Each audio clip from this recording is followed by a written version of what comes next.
Hi there. I'm Cindy Linden, and this is the Cookalong Podcast. I'm not going to cook with you today. I'm going to tell you a story about a steak. And I'll tell you the end of the story before I tell you the beginning of the story. Well, it's sort of the end. At any rate, I cooked the other day the best steak I have ever cooked, and possibly the best steak I've ever eaten.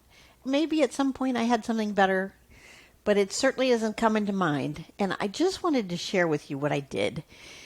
Over the years, I've learned a lot of things about cooking steaks, and I still look at videos and articles about how to cook a wonderful steak, and I'm still learning things. One thing I've known for a long time is that you do not buy select beef and expect it to be a good steak. It's just not going to be what you want it to be. You want choice, which is a much better marbled steak and better quality, and that's the better way to go, and you can find it in most supermarkets, and some supermarkets are trending toward keeping only choice. I think Kroger, for instance, is not selling select meat anymore. They're only selling choice. In a restaurant, you can get a steak that is prime beef.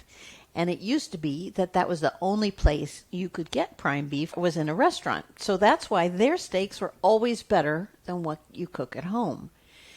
So the other day, I noticed that the Kroger supermarket that I shop in had some prime beef.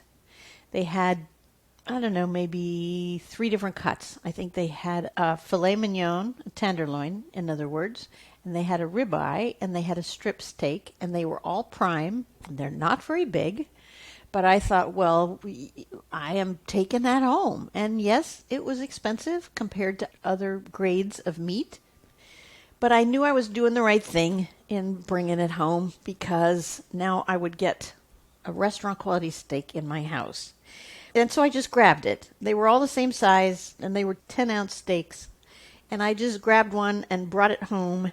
And when I went to cook it, I realized it was not as thick as I usually buy steaks. I like to buy steaks that are at least an inch thick. That way I know they're going to be medium rare when I am done with them. This one was less than that. It maybe was 3/4 of an inch. And so the ways that I have cooked steaks in the past were not going to work for this steak because it would be overdone. So I want to tell you what I did because I want you to do it too. It was so marvelous. The steak was so good, and I didn't do anything that you couldn't do at home if you have a cast iron pan. And that's kind of one of the secrets to a really nicely crusted steak. The other thing, of course, is you don't want to overcook it. And if you aren't eating your steaks medium rare, then you don't probably need to listen to this. Although, I guess if you left it on a little longer than I did, it might be okay. So I keep seeing these videos where it says cook your steak in butter. And again, I'll tell you more about that later. But right now, I'm just telling you the story about making this steak. So the first thing I did was take my steak out of the packaging and season it really generously with a Montreal steak seasoning. The one I use is made by, let me just double check here. It's McCormick Montreal steak seasoning, pretty generally available most anywhere. And I really pile it on. Okay, I don't want you to think I made a rub out of it. I didn't. But I knew that the salt and pepper that are in there would really help with the steak. So I used it pretty generously, and then I flipped it over, and I used it pretty generously on the other side as well. And then I just let it sit for less than 10 minutes probably, while I was heating up my cast iron pan. Once the cast iron pan was really hot, I threw in a tablespoon of butter and some sliced garlic. Now, I didn't chop it. I didn't mince it. It was just sliced, so it didn't take me as long, and that was part of my reason for doing it that way instead of mincing it, which I usually do because it spreads out better. I just sliced it because the butter, I didn't want it to burn before I got the steak in there, so I just sliced it, threw it in the pan, and then I took the steak and I put it into this sizzling pan. And I cooked it on one side. I probably don't think it was even 2 minutes. It was maybe a minute and a half. And it was just enough to get it kind of crusty on the bottom so that it wasn't sticking to the pan. I did lift it up to peek at it to see that it was brown on the bottom. And then I flipped it over. And I did about a minute and a half on the second side. When I flipped it to the second side, I put in another tablespoon of butter. And I started spooning some of that browning butter over the top of the steak as it was cooking.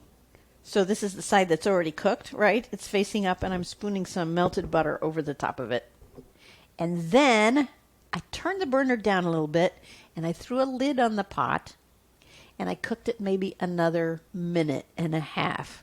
And I knew, as we all do, that it was going to be better to undercook it than overcook it, because undercooking it, you can always throw it back on. But once you overcook it, and it was a prime steak, and it was 10 ounces, and it cost me $15, and I was not going to mess that up. So I leaned toward undercooking it. So at this point, it had maybe less than 5 minutes on the heat. And I pulled it off, and I set it on the plate. And it just sat on the plate for 10 minutes because, particularly with a ribeye, you know you have to let it sit, because what happens then is all the juice redistributes itself. And so as it kind of finishes cooking off the plate, the steak actually becomes juicier as it sits. And don't worry about getting cold. It isn't going to get cold because it's still got heat in it from that cast iron pan.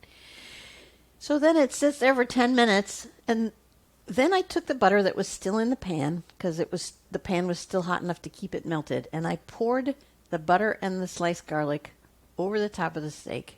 And that's the whole story. And it was the most incredibly good steak I have ever cooked, as I said, and maybe the best one I've ever eaten, bar none, including ones I've spent a ton of money on in restaurants. So I just wanted to share that with you. Now, on my website, which is the cookalongpodcast.com, I have 2 blogs about cooking steaks. And they're both very true, okay? One of them is called Perfectly Cooked Steak Every Time. And I recommend that you check it out because for a thicker steak, it's absolutely, truly a great way to cook a steak. The second one is called Perfectly Cooked Steak Part 2 from Frozen, which is what you do if your steak is still frozen when you want to have a dinner and you want to have a steak and you have about an hour before you need to eat. So you don't defrost it, you just cook it from frozen. And that also turns out a really, really good steak. Perfectly cooked, as it says in the title. But again, that is assuming that your steak is at least an inch thick and maybe even an inch and a half, which is kind of what I like to do. So go ahead and check those out. I still stand by their accuracy as really good methods of cooking steaks. But if you have a thinner steak, I'm going to go over the steps, okay, one more time. Season the steak. If you don't have Montreal steak seasoning, a little, just salt and pepper is going to be great. You could throw on some onion flakes or garlic powder or whatever you've got if you want to. Season it, let it sit for just a few minutes while your cast iron pan is heating up to medium high. You want it pretty hot. Then you're going to throw a tablespoon of butter into that pan. When it's melted, you're going to throw in 1 sliced garlic clove, and then you're going to put your steak in there. You're going to cook it for about a minute and a half, and then you're going to pick up the steak with tongs, not a fork, use tongs, flip it over, put it on the other side. When you turn it over, you throw in another pat of butter, cook it for another minute and a half, turn down your heat to like medium low. I may have even turned mine completely off. I think I turned mine completely off. That is what I did, because I have an electric range, and it's a glass stovetop. So the residual heat did what I needed it to do. So I just turned mine off at that point and put a lid over the pan and let it sit for another minute and a half. Take it out of the pan, put it on your plate, and let it sit for 10 minutes. It's going to give you an incredibly flavorful, that's what I'm trying to say. It was the most flavorful steak I think I've ever had. A very flavorful steak, cooked perfectly medium rare, sitting on your plate with all the juices just waiting for you to cut into it because they didn't leak out because you let it sit. That's my story about the steak.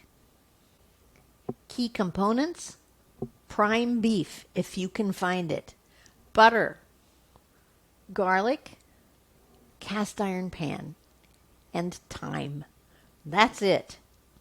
This is all I wanted to share with you today, and I would have cooked it with you, except the thing is, it happens so fast. It all goes so fast, I don't think I could even talk about it fast enough to keep up with what I was doing on the stove.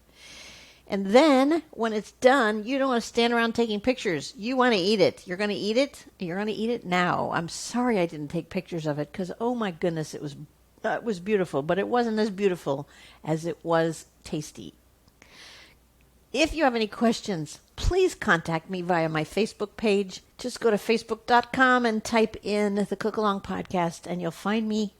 I would also ask you to talk about my podcast with your friends. Tell them that you listen to the Cookalong Podcast. Word of mouth is my best advertising. It's really the only advertising I do. So I would love to have you tell your friends so we can get more listeners to this, because I think what we're doing together is really fun.